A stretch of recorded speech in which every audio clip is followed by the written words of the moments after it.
Assalamualaikum warahmatullahi wabarakatuh.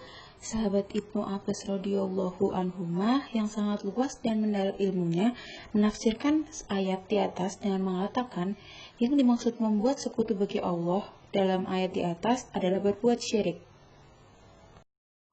Syirik adalah suatu perbuatan dosa yang lebih sulit atau sangat samar untuk dikenali daripada jejak semut yang merayap di atas batu hitam di tengah kegelapan malam. Kemudian Ibnu Abbas radhiyallahu anhuma mencontohkan perbuatan syirik yang samar tersebut seperti demi Allah dan demi hidupmu wahai fulan, demi hidupku, atau kalau bukan karena anjing kecil orang ini, tentu kita didatangi pencuri-pencuri itu. Atau kalau bukan karena angsa yang ada di rumah ini, tentu datanglah pencuri-pencuri itu. Dan ucapan seseorang kepada kawannya atas kehendak Allah dan kehendakmu. Juga ucapan seseorang, kalau bukan karena Allah dan karena fulan, akhirnya beliau, radhiyallahu anhumah, mengatakan, janganlah engkau menjadikan si fulan sebagai sekutu bagi Allah. Dalam ucapan-ucapan tersebut, semua ucapan ini adalah perbuatan yang syirik. Ada sebagian yang telah diketahui dengan jelas seperti menyembelih, bernazar, berdoa, meminta dihilangkan musibah atau istighotsah kepada selain Allah. Dan terdapat pula bentuk syirik seperti dikatakan Ibnu Abbas di atas yang sangat sulit dikenali. Syirik seperti ini ada dua macam. Pertama, syirik dalam niat dan tujuan. Kedua, syirik yang tidak diketahui oleh kebanyakan manusia. Syirik dalam niat dan tujuan ini termasuk perbuatan yang samar karena niat terdapat dalam hati dan yang mengetahuinya hanya Allah Ta'ala.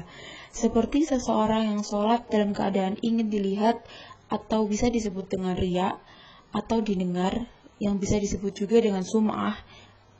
Tidak ada yang mengetahui perbuatan seperti ini kecuali Allah Ta'ala. Yang kedua, syirik yang tidak diketahui oleh kebanyakan manusia.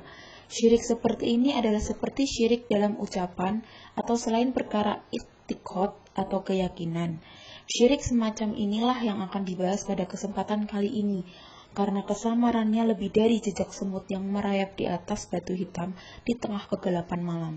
Oleh karena itu, sedikit sekali yang mengetahui syirik seperti ini secara jelas. Nah, berikut ini akan disebutkan beberapa contoh syirik yang masih samar, dianggap remeh, dan sering diucapkan dengan lisan oleh manusia saat ini. Contoh yang pertama, mencela makhluk yang lemah atau bisa juga dibilang mencela makhluk yang tidak dapat berbuat apa-apa. Perbuatan seperti ini banyak dilakukan oleh kebanyakan manusia saat ini, barangkali juga kita. Lidah ini begitu mudahnya mencela makhluk yang tidak mampu berbuat sedikit pun, seperti di antara kita sering mencela waktu, angin, ataupun hujan. Misalnya dengan mengatakan, bencana ini bisa terjadi karena bulan ini adalah bulan Suro, atau mengatakan, sialan, gara-gara angin ribut ini kita gagal panen, atau dengan mengatakan pula, aduh, hujan lagi, hujan lagi. Lidah ini begitu mudah mengucapkan perkataan seperti itu. Padahal makhluk yang kita cela tersebut tidak mampu berbuat apa-apa kecuali atas kehendak Allah. Mencaci mereka pada dasarnya telah mencaci, mengganggu, dan menyakiti yang telah menciptakan dan mengatur mereka, yaitu Allah Ta'ala. Nah, contoh yang kedua, bersumpah dengan menyebut nama selain Allah. Bersumpah dengan nama selain Allah juga sering diucapkan oleh orang-orang saat ini, seperti ucapan demi Nyi Roro Kidul, atau aku bersumpah dengan nama. Semua perkataan seperti ini diharamkan bahkan termasuk syirik, karena hal tersebut menunjukkan bahwa dalam hatinya mengagungkan selain Allah kemudian digunakan untuk bersumpah. Padahal pengagungan seperti ini hanya boleh diperuntukkan kepada Allah semata. Barang siapa mengagungkan selain Allah Ta'ala dengan suatu pengagungan yang hanya layak diperuntukkan kepada Allah Ta'ala, maka dia telah terjatuh dalam syirik akbar, atau syirik yang mengeluarkan seseorang dari Islam. Namun, apabila orang yang bersumpah tersebut tidak meyakini keagungan sesuatu yang dijadikan sumpahnya tersebut sebagaimana keagungan Allah Ta'ala, maka dia telah terjatuh dalam syirik asghar, atau syirik kecil yang lebih besar dari dosa besar.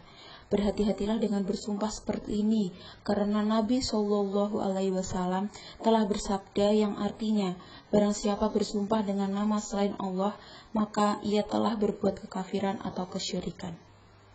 Yang ketiga, menyandarkan nikmat kepada selain Allah. Perbuatan ini juga dianggap sepele oleh kebanyakan orang saat ini.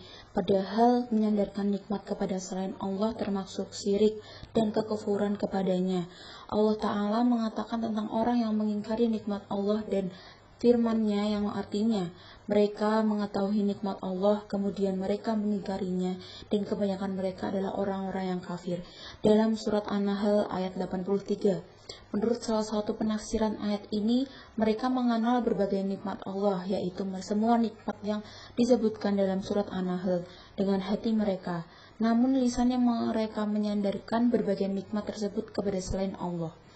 Atau mereka mengatakan nikmat tersebut berasal dari Allah, akan tetapi hati mereka menyandarkannya kepada selain Allah. Contoh dari hal ini adalah mengatakan, rumah ini adalah warisan dari ayahku.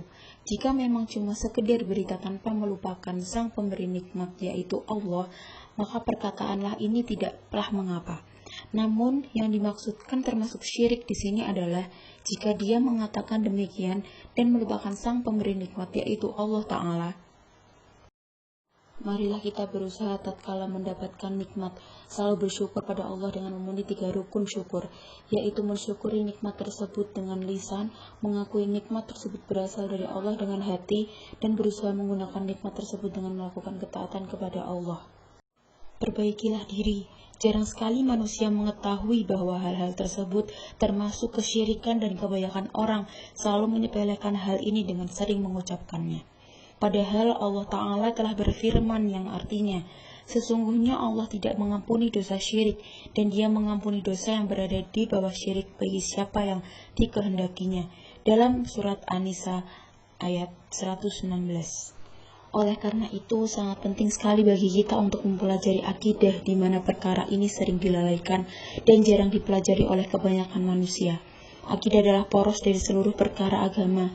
Jika akidah telah benar, maka perkara lainnya juga akan benar. Jika akidah rusak, maka perkara lainnya juga akan rusak. Sekian dari saya. Wassalamualaikum warahmatullahi wabarakatuh.